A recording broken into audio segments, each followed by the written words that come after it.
প্রিয় দর্শক, আসসালামু আলাইকুম। একটা বিষয় শেয়ার করতে আসলাম। 5ই আগস্টের পরবর্তী সময়ে আমরা দেখেছি অনেক বেশি উত্তেজনা বিরাজ করছে বাংলাদেশ ভারত সীমান্তে। কিন্তু কিছু বিষয় আমরা মিডিয়াতে আমরা আসেনি তেমনভাবে, কারণ এগুলো এই মিলিটারি ইন্টেলিজেন্সের হাতেই সবসময় দেখা গেছে। এরকম কিছু নিউজ এসেছিল। তার মধ্যে সবচেয়ে উল্লেখযোগ্য যেটি হচ্ছে, ভারত প্রতিনিয়ত বাংলাদেশের সাথে যে সীমান্ত চৌকিগুলো রয়েছে সেগুলোতে তারা প্রতিনিয়ত 5ই আগস্টের পরবর্তী সময়ে তাদের গোয়েন্দা নজরদারি চালিয়েছে। বিশেষ করে তারা নেট্রা অ্যাওয়াক্স, যেটা তাদের নজরদারি বিমান রয়েছে, সেটি দিয়ে বাংলাদেশের সীমান্ত, বিশেষ করে বাংলাদেশের উত্তরবঙ্গের গুরুত্বপূর্ণ সীমান্ত, তাদের চিকেননেক করিডোর এবং শিলিগুড়ি করিডোর এবং চিকেননেক করিডোরের আশেপাশে ত্রিপুরা, আগরতলা থেকে শুরু করে সব জায়গায় তারা ওই তাদের যে নেট্রা অ্যাওয়াক্স যেটা রয়েছে র এর তৈরি, এটা অর্থাৎ ডিআরডিওর তৈরি, ভারতের যেটা ডিআরডিও রয়েছে ডিফেন্স রিলেটেড, সেই ডিআরডিও এটি তৈরি করেছে অ্যাওয়াক্সটি। এয়ারবাসের সাথে তাদের কোলাবোরেশন রয়েছে। সো অ্যাওয়াক্স যেটা তারা এটা মূলত ব্যবহার করে আর্লি ওয়ার্নিং এবং কন্ট্রোলিং এর জন্য এটা ব্যবহার করে। সো এটা দিয়ে কিন্তু ভারত প্রতিনিয়ত 5ই আগস্টের পর থেকেই বাংলাদেশের সীমান্তে এটা দিয়ে নজরদারি করে এসছে। কিন্তু সম্প্রতি আমাদের বাংলাদেশের পক্ষ থেকে হঠাৎ করে যখন তুরস্কের তৈরি বাইরাক্তার TB2 ড্রোনটি বাংলাদেশ এটি দীর্ঘক্ষণ সময় ধরে প্রায় 20 ঘন্টার অধিক সময় এটি ভারত সীমান্তে নজরদারি করেছে এবং এটি ট্রান্সপন্ডার বন্ধ করে দিয়ে বাংলাদেশের আর্মির যে এভিয়েশন ইউনিট রয়েছে সেটি এটিকে উড্ডয়ন করেছে বাংলাদেশের সীমান্তে, অর্থাৎ বাংলাদেশ ভারত সীমান্তে। বিশেষ করে উত্তরবঙ্গের যে গুরুত্বপূর্ণ সীমান্তগুলো রয়েছে সেখানে সিলেট সীমান্তে প্রায় 20 ঘন্টা ধরে এই গুরুত্বপূর্ণ সীমান্তে সেটি নজরদারি করেছে। এবং আপনারা জানেন, বাইরাক্তার TB2 অত্যন্ত কার্যকরী একটি ড্রোন। এটি সাধারণত যেটা করতে পারে, এটা হাই রেজলিউশন ইমেজ ক্যাপচার করতে পারে এবং রিয়েল টাইম ভিডিও এটা ক্যাপচার করতে, প্লাস এটা ট্রান্সফারও করতে পারে। এটার যেখানে কন্ট্রোলিং ইউনিট রয়েছে সেখানে এগুলো ট্রান্সফারও করতে পারে। সো এদিক দিয়ে বাইরাক্তার TB2 খুবই কার্যকরী। তার উপরে ভারতের সীমান্ত চৌকিতে যে পরিমাণ তারা ইনস্টলেশন করছে, বিভিন্ন ট্যাঙ্ক এখানে ইনস্টল করেছে বাংলাদেশের বিপরীতে, এবং এখানে শর্ট রেঞ্জ মিসাইল মোতায়েন করেছে ভারত। তার উপরে তারা এখানে ড্রোন জ্যামার মোতায়েন করেছে।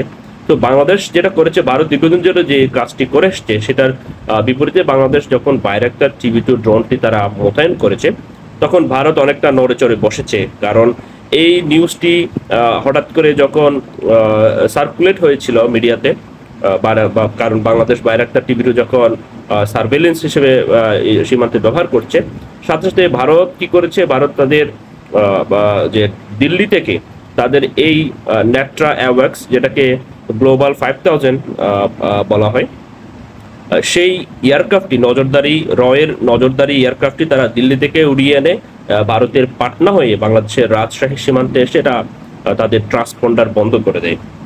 ট্রান্সপন্ডার বন্ধ করে দিয়ে এটা দীর্ঘক্ষণ সময় ধরে বাংলাদেশের সীমান্তে তারা এটা নজরদারি অংশ হিসেবে এখানে গুরুত্বপূর্ণ ডেটা কালেক্ট করছে। সো এখন দেখেন, এবং বাংলাদেশের এই ড্রোন উড়ানোর প্রতিবাদ স্বরূপ ভারত কি করেছে, তাদের যে ANI একটা নিউজ রয়েছে সেখানে তারা প্রচার করছে যে ভারত সরকার এটা নিয়ে প্রতিবাদ জানিয়েছে। এখন দীর্ঘদিন ধরে ভারত এটা করে আসছে, but Bangladesh just one time এটা রিসেন্টলি ইউজ করছে, আর সেটার কারণে ভারত অনেকটা নড়ে চড়ে বসছে। কারণ আপনারা জানেন তুরস্কের তৈরি এই ড্রোনটি কতটুকু কার্যকরী, এবং এটার নতুন নতুন ভার্সন অলরেডি তারা প্রিপেয়ার করছে, কারণ বাইরাক্তার TB3 অলরেডি চলে এসছে এবং এটার কার্যক্ষমতা অনেক বেশি। সো আমাদের এই সেন্সিটিভ টেকনোলজিগুলো আসলে গুরুত্ব অপরিসীম, কারণ যেহেতু আমাদের বিশাল একটি সমুদ্র সীমা রয়েছে বঙ্গোপসাগরের, এবং বাংলাদেশের জন্য সবচেয়ে বেশি ঝুঁকিপূর্ণ হয়ে উঠবে সেটা হলো বাংলাদেশের সীমান্তে, অর্থাৎ সীমান্তর পাশাপাশি সমুদ্র সীমা যেটা রয়েছে বঙ্গোপসাগর, সেখানে আমাদের নজরদারি বৃদ্ধি করতে হবে। তো নজরদারি বৃদ্ধি করার জন্য যেটা দরকার এরকম ড্রোন টেকনোলজি। বর্তমানে আমরা ইউরোপ থেকে মিডল ইস্ট থেকে শুরু করে সব জায়গায় ড্রোনের যে কার্যকারিতা সেটা অপরিসীম। কারণ আপনি ফাইটার জেট দিয়ে দীর্ঘক্ষণ আপনি সার্ভেলেন্স করতে পারবেন না। যেমন আমি কিছু জিনিস আপনাদের সাথে শেয়ার করি। বাইরাক্টার TB2 যে ড্রোনটি রয়েছে সেটি প্রায় দীর্ঘ 27 ঘন্টা পর্যন্ত এটি সার্ভেলেন্স মিশন পরিচালনা করতে পারে। এবং খুবই আশ্চর্যের বিষয় হচ্ছে এটাতে বেশ wide range of missile technology, short range missile ব্যবহার করে। তার মধ্যে উল্লেখযোগ্য যে কয়েকটি প্রিসিশন গাইডেড মিসাইল রয়েছে, তার মধ্যে হচ্ছে কি MAMC এবং MAML লেজার গাইডেড স্মার্টফোন, এবং UNTAS অ্যান্টি ট্যাঙ্ক মিসাইল এটাতে ব্যবহার করে, এবং রকেটসান সিরিট 70mm মিসাইল ব্যবহার করে। এগুলো দিয়ে কিন্তু অ্যান্টি ট্যাঙ্ক মিসাইল হিসেবে এগুলো ব্যবহার করা যেতে পারে।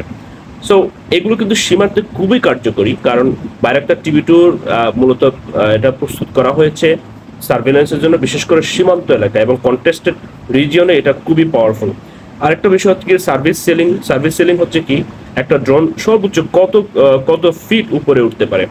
সেই দিক দিয়ে যদি চিন্তা করি, বাইরাক্টার TB2 কিন্তু অসাধারণ একটা সার্ভিস সেলিং প্রদান করে। এটা 25,000 ফিট উপরে উঠতে পারে, সেটি আসলে বিয়ন্ড ভিজুয়াল রেঞ্জে চলে যায় অনেকটা।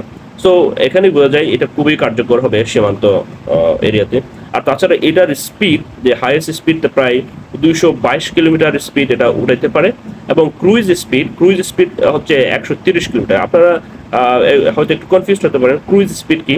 ক্রুইজ স্পিড হচ্ছে জেনারেলি যে সবসময় যে দীর্ঘক্ষণ সময় ধরে যে কনস্ট্যান্ট স্পিডে সে চলবে সেটাকে আসলে ক্রুইজ স্পিড বলে। অর্থাৎ মনে করেন একটা কমার্শিয়াল জেট যখন ক্লাইম্ব করার সময় একটা স্পিড থাকে, আর একটা হচ্ছে কি কনস্ট্যান্ট স্পিডে দীর্ঘক্ষণ সময় এটা চলতে থাকে। যে কনস্ট্যান্ট স্পিডে দীর্ঘক্ষণ চলবে সেটা আসলে cruise speed. So Bayraktar TB2 cruise speed হচ্ছে 130 কিলোমিটার প্রতি ঘন্টা। সো এটা আসলে খুব ভালো একটা ক্রুইজ স্পিড। আর এটার অপারেশনাল রেঞ্জ আপ টু প্রায় 300 kilometre with line of sight communication.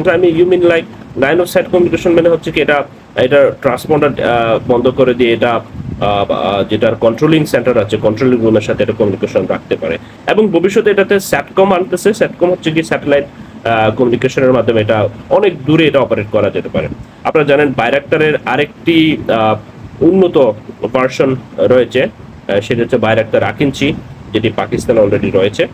So Pakistan এটা অপারেট করছে। এই ড্রোনটি আসলে বিশেষ করে সমুদ্র এরিয়াতে এটা সার্ভেলেন্সের জন্য অত্যন্ত কার্যকরী।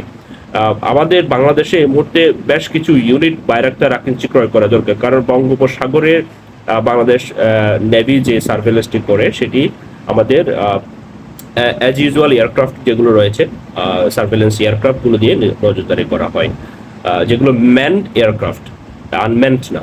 সো আনম্যানড এয়ারক্রাফটের জন্য আমাদের এই মুহূর্তে আকিঞ্চি সবচেয়ে বেশি কার্যকর হবে, কারণ এটার দীর্ঘক্ষণ ধরে এটা সমুদ্রে করতে পারবে নজরদারি। কারণ ভারত অলরেডি কি করতেছে সেটা হচ্ছে ভারত MQ-9B ভ্যারিয়েন্টটি ক্রয় করতেছে, যেটি ভারতের যুক্তরাষ্ট্রের লকহিড মার্টিন বা তাদের অঙ্গ সংগঠনগুলো দিয়ে তৈরি করা হচ্ছে। সো MQ-9B ভ্যারিয়েন্টটা কিন্তু মূলত সি ড্রোন বলা হয়। এটা দীর্ঘক্ষণ সময় ধরে সমুদ্রে সার্ভেলেন্স করতে পারে। সো এই জন্য আমাদের বর্তমানে উচিত আকিঞ্চি ড্রোনের বেশ কয়েকটি ইউনিট ক্রয় করা, অথবা TB3 এর কয়েকটি ইউনিট ক্রয় করা। আমি যেটা প্রেফার করবো আকিঞ্চি ড্রোনের বেশ কয়েকটি ইউনিট ক্রয় করা, কারণ এটার সবকিছু অনেক বেশি এক্সটেন্ডেড TB2 এর চেয়ে। তো প্রিয় দর্শক, আমার সাথে জয়েন করার জন্য ধন্যবাদ।